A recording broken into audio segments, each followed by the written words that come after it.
Il est 20h, bonsoir à tous, merci de nous suivre. Tout de suite les titres à la une de l'actualité. Le laboratoire du centre de classement coton de Côte d'Ivoire à Bouaké vient d'être équipé de machines de dernière génération. Un don du projet RESCO financé par l'Agence française de développement, l'AFD, à hauteur de plus de 700 millions de francs CFA. Un don qui s'inscrit dans le cadre de la coopération entre la France et la Côte d'Ivoire. On en parle en début de journal. On parlera également renforcement de la coopération entre la Côte d'Ivoire et la Thaïlande, volonté réaffirmée au cours de la deuxième édition de Côte d'Ivoire-Thaïlande Business Matching Forum, un forum qui s'est ouvert hier vendredi dans la commune du Plateau.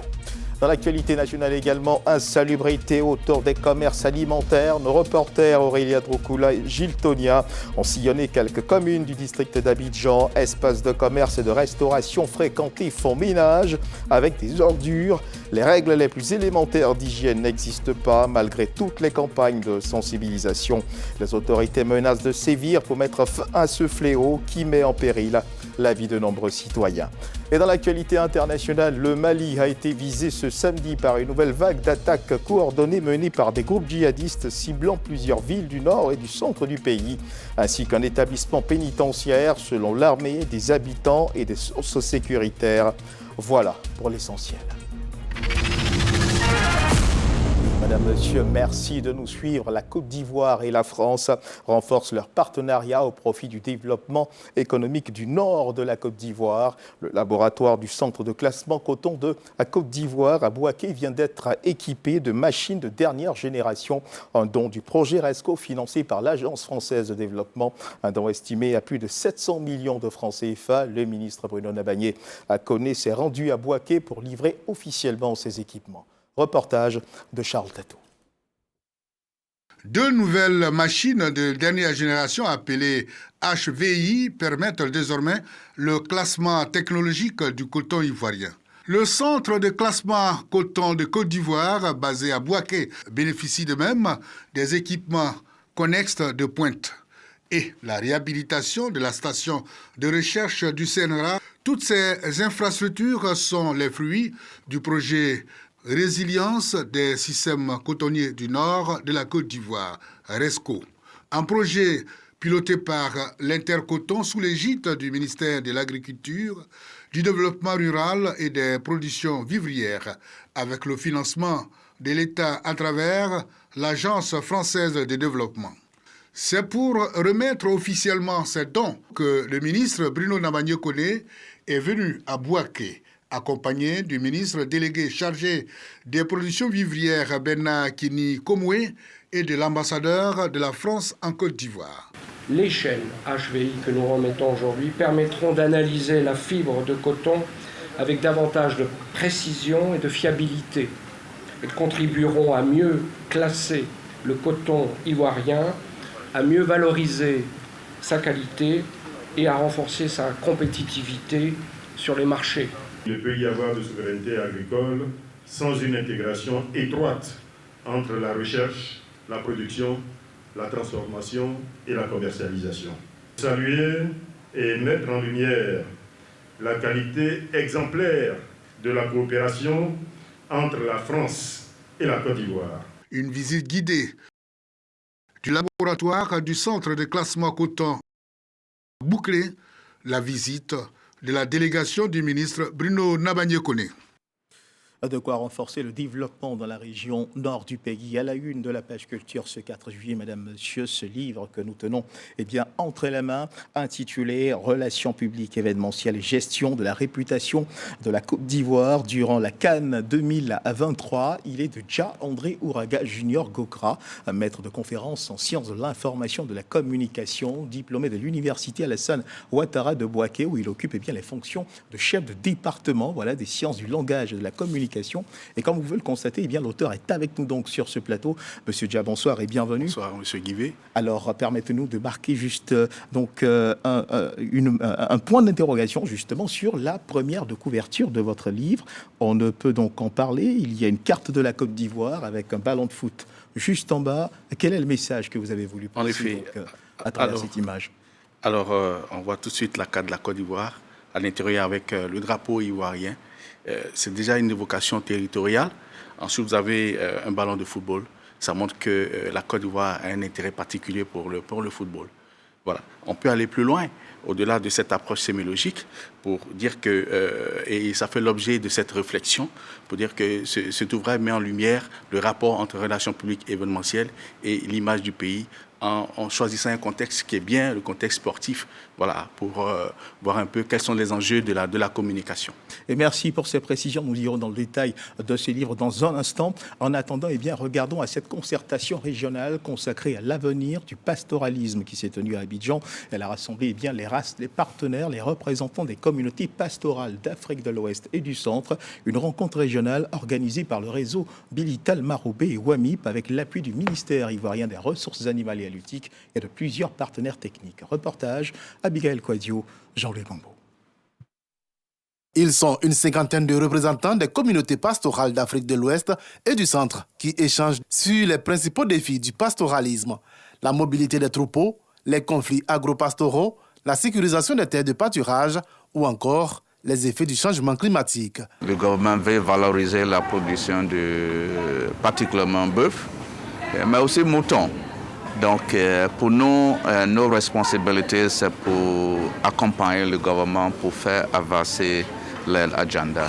Nous savons tous la contribution que l'élevage, le pastoralisme apporte dans notre sous-région, mais nous savons aussi les défis qu'il y a à résoudre le problème du pastoralisme. Et ce défi n'incombe pas seulement aux éleveurs, c'est à tous les éleveurs, pas seulement aussi à un pays, mais à tous les pays. L'issue de ces échanges débouchera sur des recommandations à l'intention des gouvernements, organisations régionales et partenaires internationaux. L'objectif étant de mieux protéger les droits des communautés pastorales et de promouvoir un pastoralisme durable. À la fin de cet atelier, nous allons faire sortir une déclaration qui va poser les bases de notre participation prochaine à cette activité-là. Cette déclaration sera ensuite portée au Rassemblement mondial des éleveurs pasteurs prévu en août prochain à Oulan-Bator, en Mongolie. Dans un monde de plus en plus concurrentiel, où les défis économiques pour les États sont bien réels, il appartient à la Côte d'Ivoire d'adapter ses réalités aux outils de l'intelligence économique. En clair, le pays doit renforcer la protection de ses intérêts stratégiques. Les experts en intelligence économique engagent donc la réflexion au cours de la première édition des rencontres de l'intelligence économique d'Abidjan. Les détails avec Christian Kouakou et Jean-Marc Tchachi. Comment protéger les matières premières de la Côte d'Ivoire tout en renforçant sa souveraineté économique? Cette question est au cœur de cette première édition des rencontres de l'intelligence économique d'Abidjan. Des assises qui visent à anticiper les risques et à créer davantage de richesses à partir des ressources naturelles. Que la Côte d'Ivoire se dote d'un espace de réflexion stratégique dédié aux enjeux de l'intelligence économique, ancré dans nos réalités nationales et sous-régionales. Contribuer à renforcer notre doctrine nationale d'intelligence économique, à la sensibilisation de nos cadres, de nos universités, des hommes d'affaires ivoiriens, afin qu'ils disposent des outils nécessaires pour décrypter les mécanismes de la guerre économique. Les experts veulent promouvoir la transformation locale des matières premières. La Côte d'Ivoire s'impose comme la première puissance économique de l'UEMOA, contribuant à 40% du PIB de l'Union. Notre pays représente un hub logistique, financier et agricole d'une importance majeure pour toute l'Afrique de l'Ouest, avec une contribution de 42% des exportations. Ces ressources naturelles sont un capital que le monde entier convoite. C'est aussi un point névralgique, exposé aux convoitises et aux stratégies de prédation que nous devons apprendre à décrypter et à déjouer. À l'issue de cette édition, les organisateurs entendent faire des rencontres de l'intelligence économique d'Abidjan un rendez-vous de référence de réflexion stratégique afin d'accompagner les décideurs publics et privés au service du développement durable. Et regardons à présent à ces échanges commerciaux entre la Côte d'Ivoire et la Thaïlande qui tendent à s'intensifier, volonté réaffirmée au cours de la deuxième édition de Côte d'Ivoire-Thaïlande Business Matching Forum, un forum qui s'est ouvert hier vendredi dans la commune du Plateau. Reportage de Juliette Boyard. À travers la deuxième édition de Côte d'Ivoire-Thaïlande Business Matching Forum, Abidjan et Bangkok veulent co-investir dans 2 secteurs économiques stratégiques, l'agroalimentaire et l'industrie. L'année passée, on était à 13 compagnies thaïlandaises qui étaient arrivées dans le domaine de la machinerie agricole uniquement. Et cette année, on a 2 secteurs d'activité et on a 22 entreprises. On gagnerait à s'inspirer de leur modèle économique pour pouvoir atteindre les objectifs de développement durable. Ce qui m'intéresse aujourd'hui, c'est le riz thaïlandais. Et puis j'ai visité aussi des stands pour des appareils de sécurité pour les portes. Nous sommes en train de travailler sur comment faire un accord avec le gouvernement de la Côte d'Ivoire sur 2 accords, principalement la suppression du taxe d'abo et aussi la promotion des investissements. La Côte d'Ivoire, principale locomotive économique de l'Afrique de l'Ouest, offre ainsi une plateforme idéale à l'expertise thaïlandaise. Nous préparons déjà des MOU entre la Chambre de commerce et la Chambre de commerce thaïlandaise. Donc ça permettra aux entreprises ivoiriennes de s'insérer et de pouvoir profiter de ces opportunités, soit pour grandir leur entreprise, soit pour être leur représentant en Côte d'Ivoire, pour qu'on puisse faire ce qu'on appelle le transfert de la technologie. Selon la Direction générale de l'économie, la valeur des échanges entre la Côte d'Ivoire et la Thaïlande a atteint 172,205 milliards de francs CFA en 2024 contre 87,100 milliards en 2023. Cette année 2026, les 2 pays célèbrent les 60 ans de leurs relations commerciales et diplomatiques. Et dans les colonnes ce 20h, une actualité en rapport avec l'UNJCI, l'Union nationale des journalistes de Côte d'Ivoire, élue à l'issue du 12e congrès tenu les 6 et 7 juin dernier. Marie-Laure Ongouran, investie présidente de l'Union nationale des journalistes de Côte d'Ivoire ce samedi. C'était à la Maison de la Presse, au plateau, en présence du ministre de la Communication et porte-parole du gouvernement, de l'ambassadeur de France en Côte d'Ivoire, ainsi que des représentants d'ambassades de la Chine et des États-Unis dans notre pays. Reportage de Tanguy Tanguy. 1 fois, 2 fois, 3 fois. Est-ce qu'on peut applaudir ça, s'il vous plaît? Accompagné des représentants des ambassades de Chine et de France en Côte d'Ivoire, le ministre de la Communication et porte-parole du gouvernement a investi le nouveau conseil exécutif de l'Union nationale des journalistes de Côte d'Ivoire, UNJCI, ce samedi à la Maison de la Presse au plateau. Aussitôt investie, Marie-Laure Ongouran, la présidente de l'UNJCI, a levé un coin du voile sur sa vision. Nous prenons donc l'engagement, l'ensemble des conseillers, à servir cette union avec loyauté, humilité et détermination. Je serai la présidente de tous les journalistes de Côte d'Ivoire. Et lorsque notre mandat arrivera à son terme, je souhaite que nous puissions regarder le chemin parcouru avec fierté et dire ensemble que nous avons renforcé notre union, élevé notre profession et préparé l'avenir. Parrain de cette cérémonie d'investiture, le ministre Amadou Coulibaly a assuré que l'écosystème de la presse peut compter sur le soutien du gouvernement, sauf que ce soutien, a-t-il précisé, n'est plus une prime à la complaisance, avant de souhaiter bon vent à la nouvelle équipe. Je vous invite à mettre l'UNJCI au cœur de vos réflexions, de vos travaux, lorsque vous allez entamer la révision de ce texte. Je vous invite à la mettre au-dessus des intérêts personnels, surtout que ces textes, nous sommes en train de les réviser loin de toute échéance électorale qui vienne perturber, la rédaction des textes en général. Le ministère sera près de vous à chaque étape de ce mandat que je souhaite fructueux, professionnel et résolument tourné vers le rassemblement et l'excellence de l'Union nationale des journalistes de Côte d'Ivoire. Marie-Laure Ongouran a été élue présidente de l'UNJCI à l'issue du 12e congrès qui s'est tenu le 6 et 7 juin 2026 dernier à la Maison de la Presse au plateau.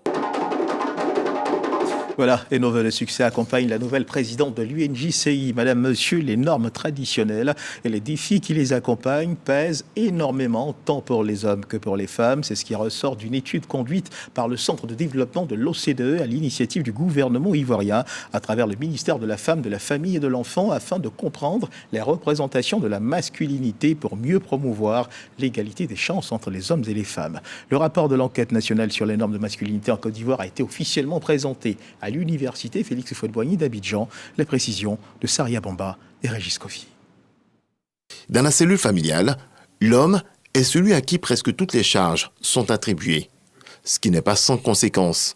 Près de 90% des pères de famille disent ressentir beaucoup de stress à l'origine d'un changement de comportement. C'est ce qui ressort de l'étude présentée par le Centre de développement OCDE et la chaire Eau, Femmes et pouvoir de décision. Les résultats montrent que le score pour la Côte d'Ivoire, il y a un score de 57 sur une échelle de 0 à 100, ce qui veut dire que la masculinité restrictive, elle reste quand même largement répandue, mais elle n'est pas tout à fait répandue de la même manière à travers tout le territoire, en fonction du sexe ou le milieu urbain ou rural. Les résultats de ces études vont permettre à l'État, à travers le ministère de la Femme, de la Famille et de l'Enfant, d'évaluer les inégalités liées aux rôles sociaux entre les hommes et les femmes afin de renforcer les politiques de promotion de l'égalité des genres. Le gouvernement de Côte d'Ivoire a choisi une approche novatrice qu'on appelle l'égalité des chances entre les hommes et les femmes, qui permet de voir les discriminations qui existent, de les corriger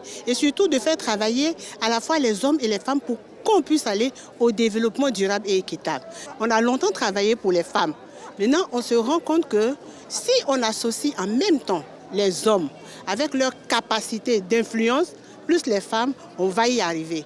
Mais comment faire? C'est-à-dire, il ne suffit pas de crier « les hommes, engagez-vous ». Il faut faire une étude pour voir pourquoi est-ce que les hommes n'arrivent pas à se mettre là-dedans, alors que nous tous, nous voulons envoyer la Côte d'Ivoire, l'Afrique et le monde vers l'avenir. Outre la Côte d'Ivoire, le Sénégal est le second pays de l'Afrique de l'Ouest à disposer de données nationales représentatives sur les normes de masculinité.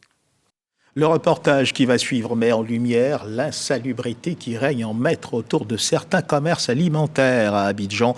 Dans un environnement nauséabond, on vend de la nourriture, eaux usées et caniveaux à ciel ouvert entretiennent une communion parfaite avec des étals de marché et des produits prêts à la consommation. Un triste décor qui semble ne point émouvoir les potentiels consommateurs. Et pourtant, un tel environnement est un véritable danger pour la santé publique. Nos reporters Gilles Tonia et Aurélia Droukoula ont mené le constat dans plusieurs communes du district d'Abidjan.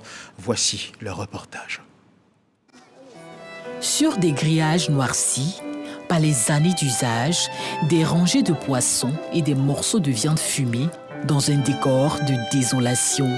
Nous sommes au marché Bagnon de Yopougon, il est 10h du matin. Dans cet espace, une odeur à vous couper l'appétit. Juste à côté des étals, un caniveau à ciel ouvert règne en maître. Un dépotoir liquide où flottent déchets sauvages, emballages abandonnés et eau usée. Moussa, vendeur de peau de bœuf fumée, travaille ici depuis 2 mois. Pour lui, cet environnement insalubre n'a aucun impact sur ses habitudes. Il prend même son petit déjeuner avec appétit. Les gens m'ont chargé là-bas, kilomètre 17. Je suis venu débrouiller, gagner un peu pour nourrir ma famille. Ça là, ça ne me gêne pas. On a habitué. Les commerçants de ce marché subissent les effets néfastes de ce voisinage toxique avec une incidence certaine sur leur santé. Chaque jour, ils se battent pour leur survie, manipulant viande et poissons au bord d'un caniveau. Le caniveau, ça nous gêne, mais on n'a pas le choix. Chaque semaine, on prend les gens pour nettoyer, mais vraiment, on est fatigué. Quand il pleut là, l'eau envahit tout ici là. On s'est installé de nous-mêmes. Les clients refusent de rentrer parce qu'il y a la saleté. Il n'y a pas de passage d'eau. On est là parce qu'on veut se débrouiller, on veut se défendre. Gouebi, un autre vendeur de viande du marché Bagnon, explique que cette situation s'impose à eux. Ils tentent tant bien que mal de protéger leurs marchandises des effets néfastes du caniveau. Si c'est protection, on protège. Les cartons propres, donc on dépose dessus pour que ça soit un peu propre, pour ne pas que ça ait effet secondaire. Voilà, sur la santé de l'être humain. Le dépôt d'ordures, le caniveau là, franchement, ça nous fatigue. Ça rend un peu malade, mais comme on prend les feuilles, on va toujours à l'hôpital. Mais bon, on souhaite que les autorités passent pour nettoyer un peu pour que ça puisse être bon. Le cas du marché Bagnon est loin d'être unique. À Tekoubé, au quartier Moussikro, Kadi vend du poulet frit devant son lieu d'habitation depuis 4 ans. Sa situation financière, dit-elle, lui impose de cuisiner à proximité d'un drain. Nous, mais on ne peut pas dire de s'asseoir à côté pour vendre. Parce qu'il y a des gens qui vont nous juger. C'est la mère de la vendre à côté des caniveaux, l'odeur, là, ça fait comme un. Mais autant, ce n'est pas de notre faute. Autre lieu, la Palmeraie à Cocody. Ce vendeur de poulet se soucie peu de l'environnement dans lequel il exerce son activité. Non, ça va pas toujours comme cela. Là. Quand c'est fini de briser la maison, le feu là, ça tue les mégots aussi. Des endroits insalubres comme lieu de vente de nourriture, certains usagers semblent moins prêter attention aux conditions d'hygiène. C'est parce qu'elle est propre, c'est pour ça qu'on passe, on achète, on ne regarde pas caniveau là. Sinon, moi seulement ça ne me gêne pas. Tant de fois quand il passe là, FM. Quand je suis venu payer la nourriture, bon, il y a vu le caniveau, il y a vu l'odeur m'a trop frappé. Mais comme je suis en voyage là, je suis trop pressé. Bon, il a acheté, il veut manger vite, pour me reposer. Ces consommateurs s'exposent certainement à des risques invisibles. Pour les mettre en lumière, Dr Bakayoko, médecin de santé publique à l'Institut national d'hygiène publique, lève le voile sur les dangers de cette pratique. Les eaux usées présentes dans les caniveaux et les déchets renferment de nombreux agents pathogènes, donc on appelle donc communément les microbes. Donc, et lorsque les aliments, particulièrement la viande et le poisson donc, que vous évoquez, sont vendus dans un tel environnement, bien évidemment, il y aura des risques sanitaires. Déjà pour le vendeur. Donc ce vendeur-là, qui est en permanence donc, dans un tel environnement, il pourra donc développer des pathologies respiratoires, pourra faire des affections cutanées. Au niveau des points de vente, l'hygiène est précaire, donc du fait donc, du manque d'eau pour se laver régulièrement les mains et pour laver les ustensiles qu'on utilise. Si dans l'environnement il y a une prolifération donc, de moustiques, il pourra donc faire la dengue ou le paludisme. La spécialiste le souligne, vendre auprès d'un caniveau ou d'un dépotoir n'est pas sans danger pour les populations et pour les vendeurs. Ne pas donc acheter donc, ces aliments qui sont exposés donc, à l'air libre sans aucune protection, où il y a les mouches. Voilà, c'est une manière également de sanctionner donc, ces vendeurs et leur faire comprendre qu'ils ne vendent pas donc, leurs aliments dans de bonnes conditions et qu'ils exposent donc, la population donc, à des risques sanitaires. Face à cette situation, les autorités durcissent le ton. Les menaces de fermeture des lieux de commerce insalubres se précisent. Au niveau de Bagnon, il faut que les personnes comprennent que ce n'est pas le lieu où vous faites du commerce. On va se rendre sur les lieux avec nos collègues qui ont en charge tout ce qui est hygiène à choses alimentaires et puis ils vont appliquer la loi. Il y a un certificat d'hygiène qu'on donne à tous ceux qui vendent. Donc on va les saisir, on va faire une mission là-bas. Ceux qui ne sont pas en règle, on va les saisir et puis prendre leur matériel, prendre leurs marchandises et puis on va sévir. L'insalubrité alimentaire, une menace silencieuse. Un aliment exposé à la saleté est un poison lent. Au-delà des sanctions, c'est un appel à la conscience et à la rigueur qui est lancé aux commerçants. Parce que, dans l'assiette, l'activité de survie des uns ne doit pas conduire les autres au tombeau. Un bien triste constat des habitudes avec lesquelles il faut absolument rompre. Et l'on s'invite à présent à la célébration du 250e anniversaire de la signature de la Déclaration d'indépendance des États-Unis d'Amérique, célébrée tous les 4 juillet.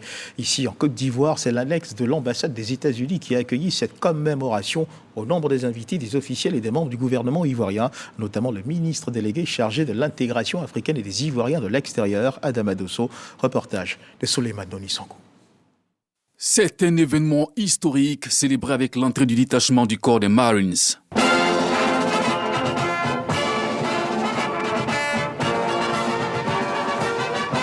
Le pays de l'oncle Sam célèbre l'amour de la patrie, ainsi en mettant un point d'honneur sur la liberté et l'autodétermination des peuples. Aujourd'hui, on fête les États-Unis, mais aussi on fête le fait que les relations entre les États-Unis et la Côte d'Ivoire sont plus fortes que jamais. Et c'est quoi exactement la preuve? La preuve est les relations commerciales. Maintenant, il y a beaucoup d'investissements américains ici en Côte d'Ivoire. La dynamique de la coopération entre les deux pays a franchi une nouvelle étape avec cet appel lancé par l'invité spécial de cette soirée, Adama Dosso. Bien que se félicitant des progrès réalisés, Dans le cadre de nos coopérations bilatérales, la Côte d'Ivoire demeure préoccupée par l'application des droits de douane compensatoires américains. Saisissant donc cette occasion, je voudrais lancer un vibrant appel aux investisseurs américains à prendre une part active dans la mise en œuvre du plan national de développement 2026-2030, dont les consultations commenceront les 8 et 9 juillet prochains.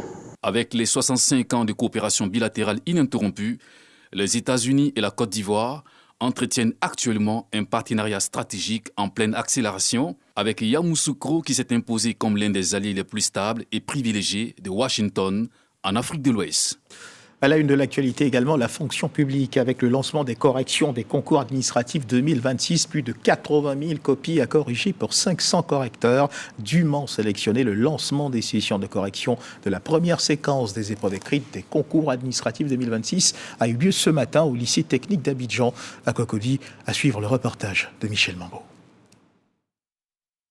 Équité, célérité. Les principes qui devront guider leur travail. 7h30 déjà, ils sont sur place au lycée technique de Cocody, 500 correcteurs, face à eux 80 276 copies à corriger pour cette première séquence de correction des épreuves écrites des concours administratifs.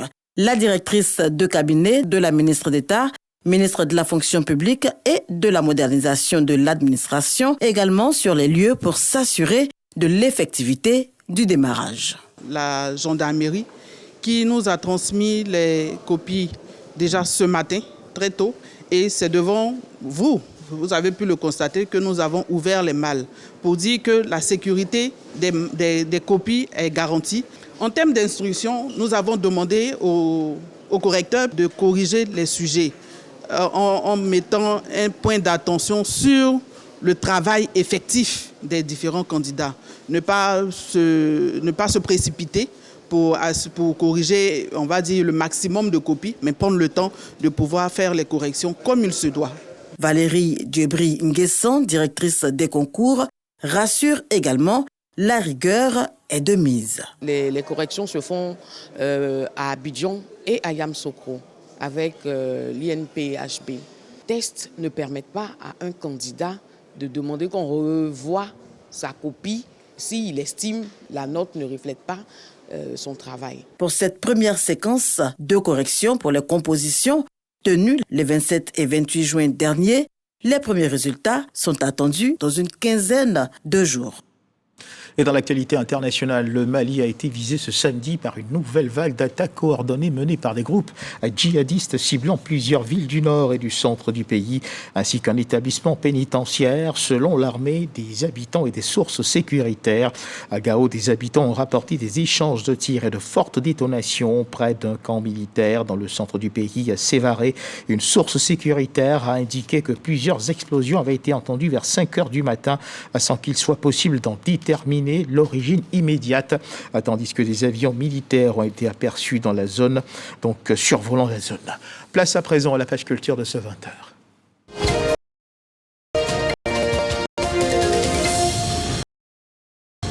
Et on parle de beauté, on parle de Miss Côte d'Ivoire, élue le samedi 27 juin dernier. Louisette Kadi-Nguessan, Miss Côte d'Ivoire 2026, a officiellement reçu son véhicule, un véhicule d'une valeur de 20 millions de francs CFA, remis dans les locaux du partenaire du Comici dans la commune de Marcory. Enoch Yao et Amidia Rassouba pour le reportage.